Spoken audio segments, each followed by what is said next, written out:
dalam dunia epidemiologi ya, di dunia epidemiologi, penyakit-penyakit yang pandemik dan menular, itu yang pernah menimpa dunia dengan istilah Black Death ya, atau Al-Mautul Aswad ya. Al-Mautu Al-Aswad, Black Death ya, di mana ada sekitar 50 juta manusia mati oleh taun Ari-Awi ini. Nah, tapi itu yang pandemiknya, pandemik dan endemiknya itu seperti itu ya. Nah, penyakit seperti ini itu pernah mengenai Al-Haris ibnu Al-Aitollah As-Sahmi, tapi tidak menimbulkan pandemi di Mekah ya. Jadi dia terkena penyakit itu. Ijtihabiko in bazako ini menimpa Haris, tapi tidak menimbulkan pandemi di zamannya. Tapi persis yang kena dia itu seperti taun yang mewabah pada era namanya era Black Death itu. Black Death atau Al-Mautul Aswad itu ya. Nah, persis itu. Nah, itu terkena Al-Haris ibnu Abdullah. Oke ya. Tokoh ke berapa tadi? 5 ya. Tokoh ke-6, wa uqbatun fi yaumi badrin kutila. Wa uqbatun fi yaumi badrin kutila ya. Kutila lamnya pakai alif itu karena faktor pertimbangan nazom. Pakai alif karena faktor pertimbangan nazom, bukan karena fa'ilnya 2, bukan. Wa uqbatun dan Uqbah ibnu Abi Mu'id. Wa uqbatun tokoh ke-6 adalah Uqbah ibnu Abi Mu'id. Uqbah ibnu Abi Mu'id ya. Kutila fi yaumi badrin. Terbunuh pada saat terjadi perang Badar. Terbunuh pada saat terjadi perang Badar. Uqbah bin Abi Mu'id. Oke. Tokoh ke-7 adalah Abu Lahab ba'a sari'an bilbala. Abu Lahab ba'a sari'an bilbala. Tokoh ke-7 yang masuk golongan al-mustahzi'ina li Rasulillah sallallahu alaihi wasallam adalah Abu Lahab. Abu Lahab salah seorang paman beliau, salah seorang paman Rasulullah SAW sebenarnya, tapi hidupnya setelah era dakwah jariyah itu adalah istahza'a bin Nabi SAW. Nah, Abu Lahab ba'a pulang atau kembali atau berpulang ya, berpulang sari'an dengan cepat bil bala'i disebabkan oleh bala yang menimpanya, ya. Bapak Ibu yang dimuliakan Allah Ta'ala, Abu Lahab ini waktu terjadi perang Badar dia tidak berangkat untuk ikut perang Badar. Tetapi dia dalam tanda kutip itu membeli orang. Jadi dia ada orang, dia bayar untuk berangkat perang Badar atas nama Abu Lahab.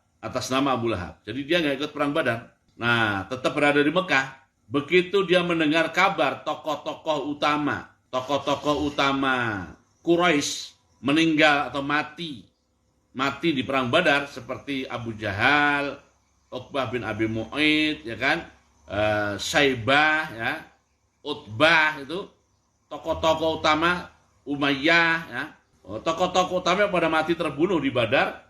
Dia mendengar berita itu, kalau bahasa sekarang itu shock dia. Nah, shocknya itu kemudian membuat dia jatuh, dan akibat dari jatuh itu muncul pada dirinya satu penyakit yang seperti taun, tapi taun yang bukan riawi, taun yang kayak bisul itu, taun yang kayak bisul. Nah, di zaman itu ya, kalau taun ar-riawi itu ya yang menimbulkan Black Death itu tidak dikenal oleh masyarakat Arab pada zaman itu karena belum terjadi. Tapi kalau taun yang tidak riawi, taun yang seperti bisul itu dikenal oleh masyarakat Mekah. Karena taun itu awal mula muncul pada tahun 511. Miladiyah. Nah, zaman Nabi kita Muhammad SAW menjadi Nabi dan Rasul itu pada sekitar tahun 600-an. Ya. Beliau SAW itu kan hijrah tahun 622. Nah, 622 dikurangi 13 ya, berarti kan 600-an. Jadi di tahun 600-an itu orang Mekah telah mengenal taun. Walaupun di Mekah tidak ada pandemi taun. Tapi mereka mengenal tentang itu. Orang Arab baru mengenal taun sebagai pandemi itu tahun 18 Hijriah. Jadi 622 tambah 18 ya. Itu baru mengenal, dan itu sudah generasi sahabat Nabi. Tapi tanda-tanda taun, tabiat penyakitnya seperti apa, orang Mekah telah tahu. Nah, itulah yang menimpa Abu Lahab. Itulah menimpa Abu Lahab. Karenanya setelah Abu Lahab mati, tidak ada yang berani mendekat apalagi menyentuh jasadnya Abu Lahab. Tidak ada yang berani. Karena takut tertular. Itu sangat menular dan sangat mematikan.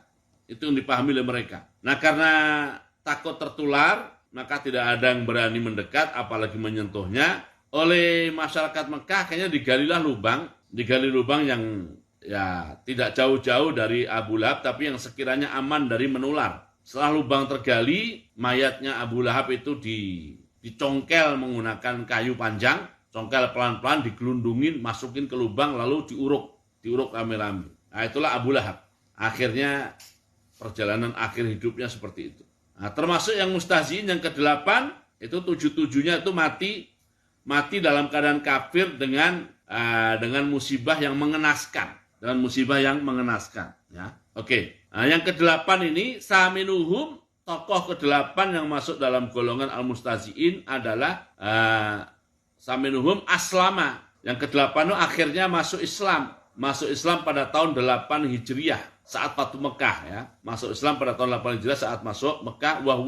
Wahwal Hakam, yaitu Al-Hakam ibnu Abil As, ya. Al-Hakam ibnu Abil As. Nah, ini akhirnya Aslama masuk Islam pada tahun 8 Hijriah saat Fatu Mekah, karenanya faqad kafahu syarrahu id yuslimu.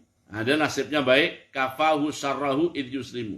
Nah, telah melindungi dirinya, Islamnya, ya. Islamnya telah melindungi dirinya dari kejahatan dirinya sendiri, id yuslimu, pada saat ia masuk Islam, karena al-Islam kan ya jubbu ma qablahu.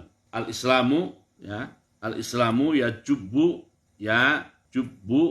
ma qablahu. Islam itu ya jubbu, ya, menghalangi dalam arti tidak terkena hukum, tidak terkena konsekuensi, ya, atas kejahatan-kejahatan yang sebelumnya. Al-Islam ya jubbu ma qablahu.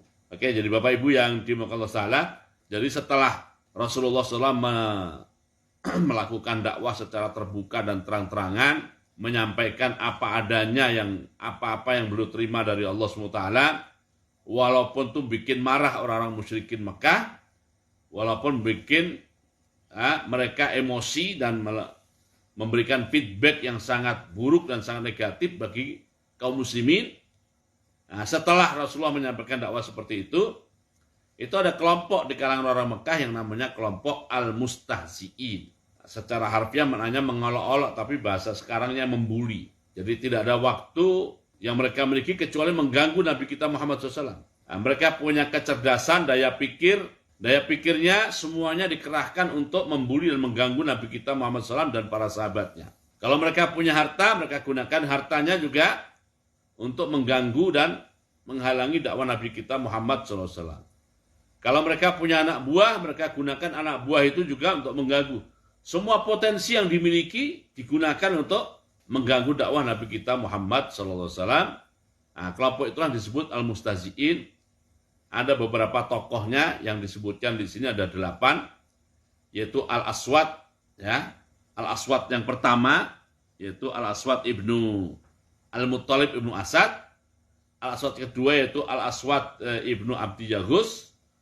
Ketiga adalah Al-Walid ibnu Mughirah. Keempat Al-Asi ibnu Wa'il As-Sahmi. Kemudian Al-Haris ibnu Al-Aitolah.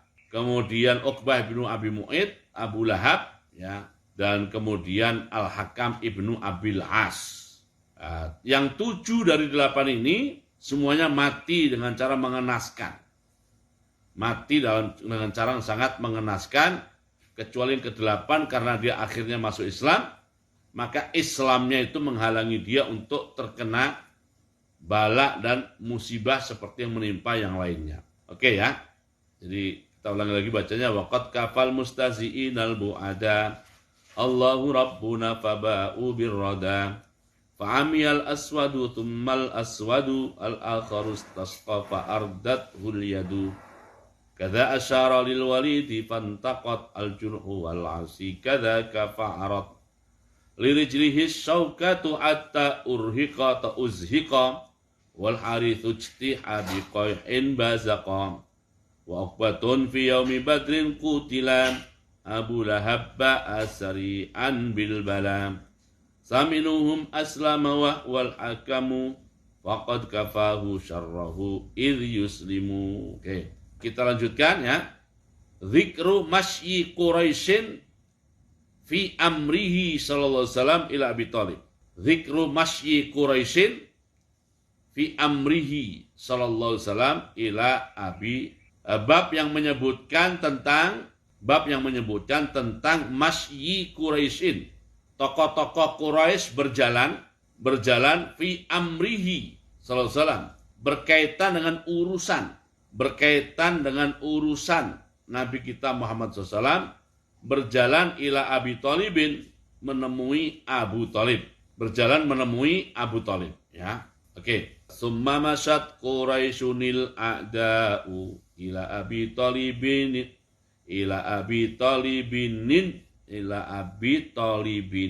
yusa'u. Talibinin bacanya gitu ya. Talibinin yusa'u min ibnihi Muhammadin fi sabbihim wa sabbidinihim wa dzikri aibihim fi marratin wa marrah wa huwa yadhubbu wa yuqawwi amrah.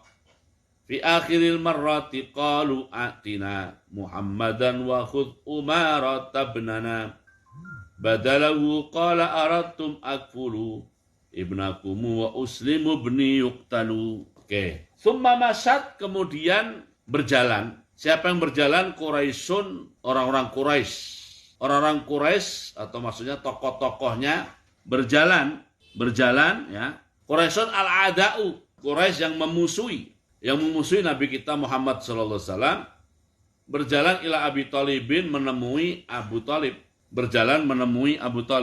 an yusa'u dengan maksud agar mereka bisa menyakiti an yusa'u ya, bisa menyakiti min ibnihi, terhadap putra Abu Thalib Muhammadin, yaitu Nabi Muhammad sallallahu alaihi wasallam.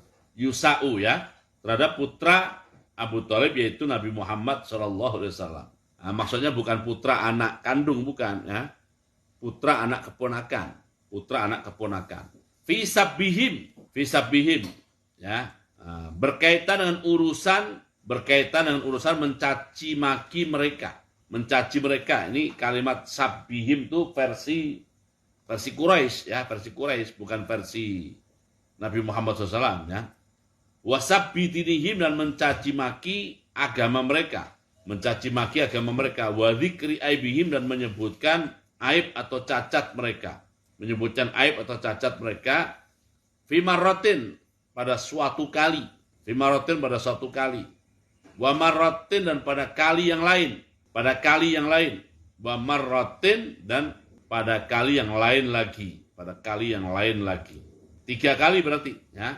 3 kali Quraisy membentuk tim, Quraisy yang memusuhi Nabi Muhammad SAW dan Islam, membentuk tim untuk menemui Abu Thalib untuk berbicara tentang Nabi kita Muhammad SAW yang dalam pandangan mereka selalu mencaci maki mereka, yang dalam perasaan mereka selalu mencaci maki agama mereka, dan dalam pandangan mereka Nabi Muhammad kerjanya cuma nyebutin keburukan dan kejelekan mereka.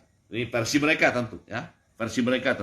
Nah, itu sekali, 2 kali, 3 kali. Wahwa, sementara Abu Thalib yadhubbu, membela Nabi kita Muhammad sallallahu alaihi wasallam, wa yuqawwi, dan memperkuat atau memperkokoh amrohu, urusan Nabi Muhammad sallallahu alaihi wasallam. Fi akhiril marrati, pada kali yang terakhir atau pada terakhir kalinya, qalu, mereka berkata kepada Abu Thalib. Apa yang dikatakan? A'tina Muhammadan wa khudh Umara tabnana badalahu.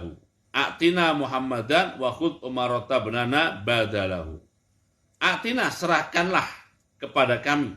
Serahkanlah atau berikanlah kepada kami Muhammadan, Nabi kita Muhammad SAW, wahud dan ambillah Umarah ibnu Al-Walid. Umarah ibnu Al-Walid, saudaranya Khalid ibnu Al-Walid, itu anaknya gagah, anaknya ganteng, ya kan? Nah, banyak orang mendambakan punya anak laki-laki seperti Umarah. Nah, gitu. Tidak kalah gantengnya, tidak kalah gagahnya dibandingkan Nabi Muhammad SAW. Maka serahkan Muhammad pada kami, biar Muhammad kami urus, dalam tanda kutip urusnya. Dan kamu Abu Thalib, karena kamu kehilangan Muhammad, ambil Umarah ibnu Walid, yang nggak kalah gantengnya, nggak kalah gagahnya. Ibnana, salah seorang putra kami, badalahu sebagai ganti Muhammad.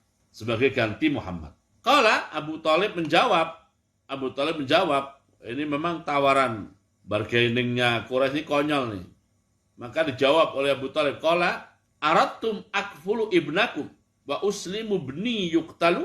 Nah, ini diplomasi yang konyol banget, makanya Abu Thalib jawabnya mudah ya. Aradtum, kalian menginginkan dan menghendaki. Akfulu, aku menanggung hidup ibnakum, putra kamu. Wa uslimu, dan aku menyerahkan ibni putraku ini yaitu Muhammad, yuktalu, untuk dibunuh. Ini memang diplomasinya konyol banget ya. Jadi Nabi Muhammad yang dianggap putra oleh Abu Thalib akan diserahkan kepada tokoh-tokoh Quraisy untuk dibunuh. Nah, sebagai gantinya Abu Thalib suruh merawat dan menghidupi salah seorang anak mereka yang membunuh Nabi Muhammad itu. Ini kan konyol. Jadi kehilangan akal sehatnya, kira-kira begitu ya. Tokoh-tokoh Quraisy kehilangan akal sehatnya. Bapak Ibu yang dimuliakan Allah Ta'ala, bait-bait ini menjelaskan era di mana dakwah Nabi kita Muhammad SAW terus dilakukan secara terang-terangan, terus dilakukan secara terbuka.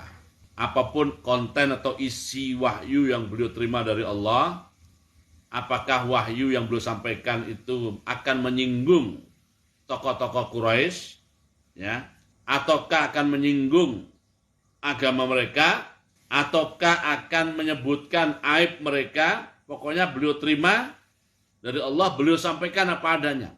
Nah, sehingga ketegangan antara tokoh-tokoh Quraisy dengan Nabi kita Muhammad SAW dan Islam itu semakin meruncing ketegangannya. Ketegangan semakin meruncing. Hanya saja mereka tidak bisa dalam tanda kutip menyentuh Nabi Muhammad SAW. Tidak dapat menyentuh Nabi Muhammad SAW. Kenapa? Karena Nabi Muhammad SAW dibela oleh Abu Thalib. Dan Abu Thalib ini tokoh Bani Hashim dan Bani Muthalib. Kalau mereka mengganggu Abu Thalib, maka Bani Hashim dan Bani Muthalib bisa marah. Kalau dua Bani ini marah, itu artinya petaka bagi Quraisy, karena mereka akan terlibat dalam perang antar sesama mereka, yaitu mereka hindari. Nah, karena itulah maka mereka bingung bagaimana caranya menghentikan Muhammad ini, ya kan? Maksudnya Nabi Muhammad SAW. Akhirnya mereka membentuk tim itu menemui Abu Thalib dan tawar-menawar, bargaining, ya, berkaitan dengan Nabi kita Muhammad SAW. Tawar-menawar, gimana?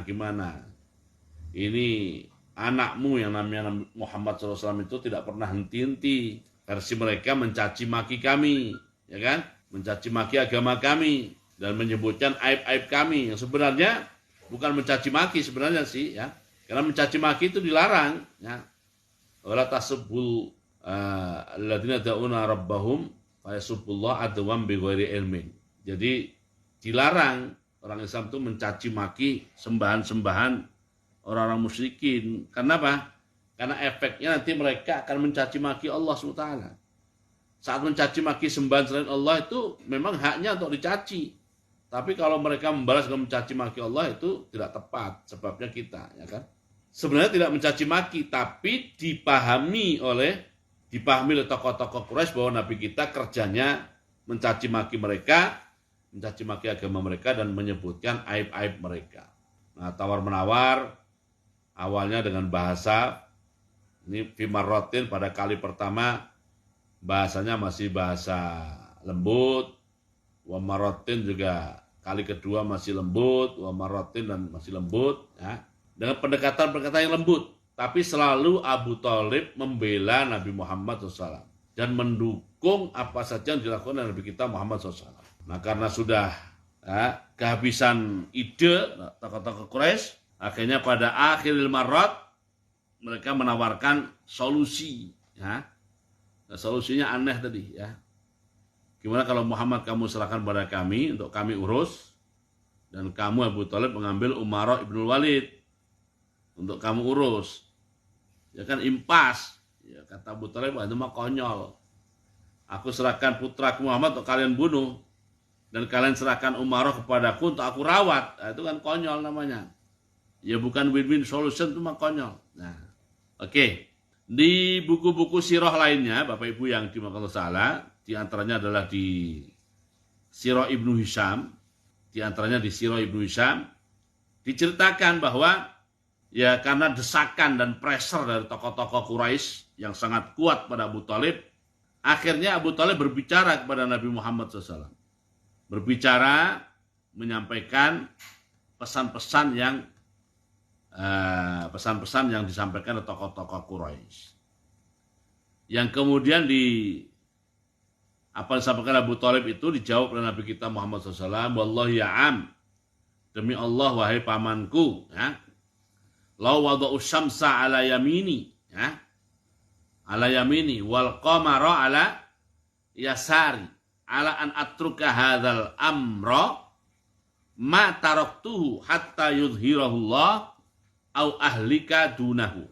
Wahai paman, demi Allah, kalau saja mereka menyerahkan matahari dan matahari itu diletakkan di tangan kananku, dan mereka menyerahkan bulan dan mereka letakkan bulan itu di tangan kiriku, tapi kompensasinya aku harus meninggalkan dakwah ini, aku tidak akan tinggalkan dakwah ini sehingga Allah memenangkan dakwah ini atau aku mati demi membela dakwah ini. Itu jawaban tegas Nabi Muhammad SAW. Nah, melihat jawaban tegas Nabi Muhammad SAW, akhirnya Abu Thalib mengambil suatu, sudah, ya, kul ma badalaka. Kalau udah seperti itu sikapmu, udah sampaikan apa yang kamu ingin sampaikan, dan aku membelamu, wahai Muhammad, dan aku mendukungmu serta melindungimu. Nah, itulah wa yadhubbu wa yuqawwi amrahu.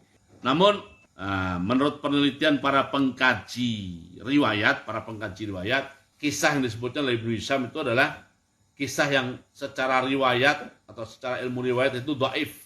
Secara ilmu riwayat itu dhaif. Ya, karena cerita itu disebutkan oleh seorang pengikut tabi'in, dan pengikut tabi'in itu bercerita tentang Nabi kita Muhammad SAW tanpa menyebut sanadnya, sehingga dalam kajian ilmu riwayat itu namanya riwayat yang mu'dolah. Riwayat yang mu'dolah, dan itu mengakibatkan suatu riwayat itu dhaif, mu'dolah, karena terputus sanadnya lebih dari satu secara berurutan.